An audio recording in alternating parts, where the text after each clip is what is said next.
Salve, salve família vascaína, V12, para falar aqui após a derrota, né? Após a derrota, nunca é bom falar muito emocionado após uma vitória, nem após uma derrota. Mas assim, pelo que eu tô vendo, o que tá rolando, desde já eu quero deixar aqui, ó, meu apoio total ao Fernando Diniz, né? Vasco semifinalista de uma Copa do Brasil, vem jogando bola. Para contextualizar o jogo, até então era o oitavo colocado dentro da competição nacional, perdeu agora para o São Paulo. Não é nenhuma terra arrasada. Primeiro tempo, pelo melhor momento, ao qual eu pude observar, nota-se que o São Paulo veio com a estratégia de baixar as linhas, como a maioria dos times, com exceção aí de Cruzeiro, Bahia, Flamengo, Palmeiras, Botafogo. Todos os times que enfrentam o Vasco hoje vêm com as linhas muito baixas, né? Pega aí, e talvez o Mirassol não, né? Mirassol, Bahia, Cruzeiro, vamos, Botafogo, G4, né? Flamengo, Palmeiras, os times do G4 ali, os times abaixo, que tá mais ou menos ali, que é o Botafogo, acho que joga de igual para igual. O Fluminense abaixa as linhas, tenta fazer uma marcação alta, mas obviamente desce, porque não aguenta jogar nessa pressão alta. E quando sai o adversário, acho que tem que lidar com o tempo, com uma forte marcação alta, às vezes uma marcação de parando jogada, não deixando o Vasco triangular, fazer o jogo dele, que se não for algo violento, tá passivo dentro da partida. Mas para falar da partida em si, o Vasco de bola na trave, o Vasco teve chances de gols. Segundo tempo, onde muitos estão criticando, já que o tempo é curto, eu queria deixar aqui, parem de se guiar pela mídia. Vasco e Vitória, o Vasco fez a mesma coisa e deu certo contra o Vitória. Agora deu errado contra o São Paulo, porque a bola não entrou, mano. São Paulo baixou todas as linhas e tava jogando como se fosse um time de várzea. Batendo, igual um psicopata, o juiz, com as suas interpretações, como sempre, o mesmo Wilton Pereira de Sampaio, o pênalti que ele deu, beleza, pênalti, beleza. Por que ele não deu esse pênalti então em cima do Gustavo Gomes?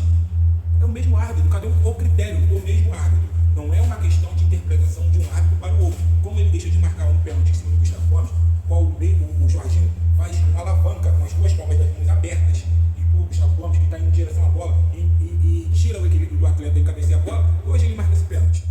Eu queria saber onde está esse critério, sabe? Então assim, a gente teve ainda o PH tomando um cartão amarelo, beleza? Desfalca o PH contra um jogo importantíssimo. Aí no segundo tempo, o Ryan ganha um cara na força física, dá um tapa pra sair do jogador, ele tá vendo o corpo do cara. Ele não marcou a falta. E depois vem no lance seguinte a falta que ele deu em cima do Ferreirinha.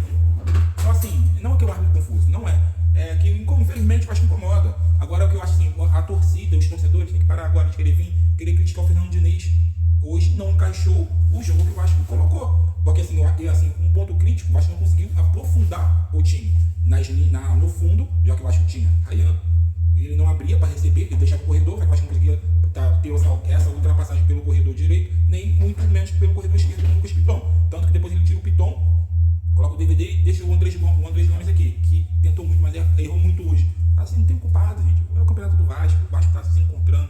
Isso fica de uma experiência para jogos decisivos que teremos na Copa do Brasil, porque, da forma que foi o pênalti para o São Paulo hoje, aquela bola do Germancano poderia ter entrado 1-0 Fluminense no jogo do Campeonato Brasileiro e ter disputado mais em jogo para o Vasco. Posteriormente, o Vasco faz 2-0, o Fluminense abdicou do jogo, como poderia ter sido se o Vasco faz 1-0 e esse pênalti babaquice, por mais que o PH tenha usado força ali, os caras no espaço, não marca esse pênalti, o Vasco vai 2-0, o São Paulo para de atacar, porque com medo de tomar uma goleada, só que vai ter situações dessa. É porque o Vasco não é nenhum Real Madrid ainda. Entendeu? Gostei do final, a torcida aplaudiu, cantou Vasco da Gama e vambora.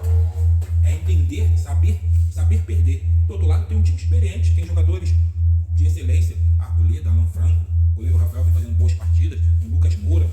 Então assim, calma, tropa, calma. Não tem nada perdido, não tem nenhuma terra arrasada. Não seguir pela narrativa que se trouxeram no jogo.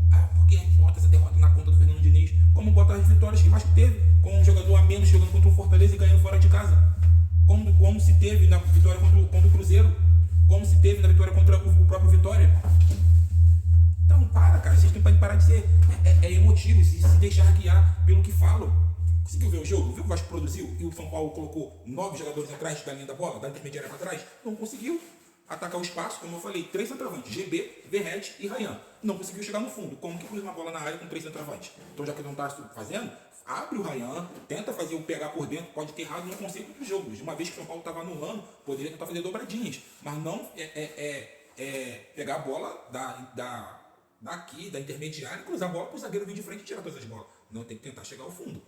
Mas assim, Fernando Diniz, estou contigo, de verdade, Vitor, estou contigo, acredito no teu estilo de jogo. Não, essa mídia, por isso que eu criei o meu canal, que eu gosto de falar. Os caras falam, não tá condizendo com o que o Vasco apresenta em campo. O Vasco performou, mas não conseguiu furar o bloqueio do São Paulo. São Paulo com as linhas baixas e jogo de transição. Parabéns à equipe de São Paulo, que é do outro lado, é um time de camisa. Até então é tido como um dos maiores clubes do futebol brasileiro, mesmo atravessando essa fase terrível que vem atravessando. Então por que todo esse alarde? Por que toda essa confusão? Todo esse burburinho?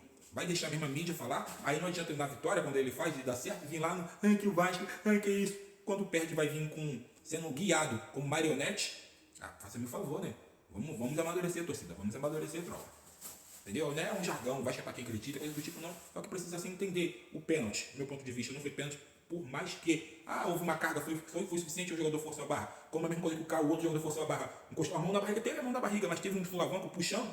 Como que eles falavam que não foi pênalti no jogo contra o Palmeiras? O mesmo árbitro. Tô falando do árbitro. Esquece a cor da camisa que lá estava. Tô falando do árbitro. Se houvesse um outro árbitro e desse esse pênalti, não teria esse contexto dessa discussão aqui, porque seria um outro árbitro que entende o futebol de uma outra maneira. Mas esse árbitro, ele não dá um pênalti daquele, que o jogador faz o sulavanco na mão, com as duas mãos. E ele dá esse pênalti, pra quê? Com medo do Vasco continuar? Eu sou totalmente contra esse cara, tem que ser... Mas como é, o próprio Ramon Abate Abel já vai ser liberado, ou foi liberado, o Wilton Pereira de Sampaio, uma vergonha, cara. Uma vergonha que fez a gente em São Januário. E vou falar mais, o Alan Franco, já estava 2-0, não mudaria nada. Mas o Alan Franco deveria ter sido expulso.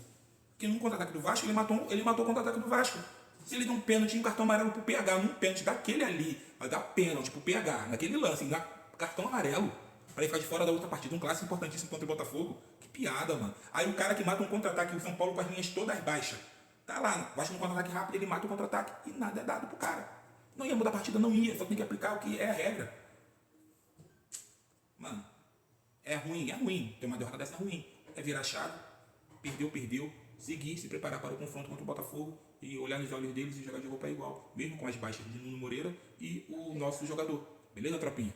Saudações vascaínas, segue, curte, compartilha, tamo junto. É muito bom falar de Vasco, tropinha. Vamos que vamos. Valeu, um abraço.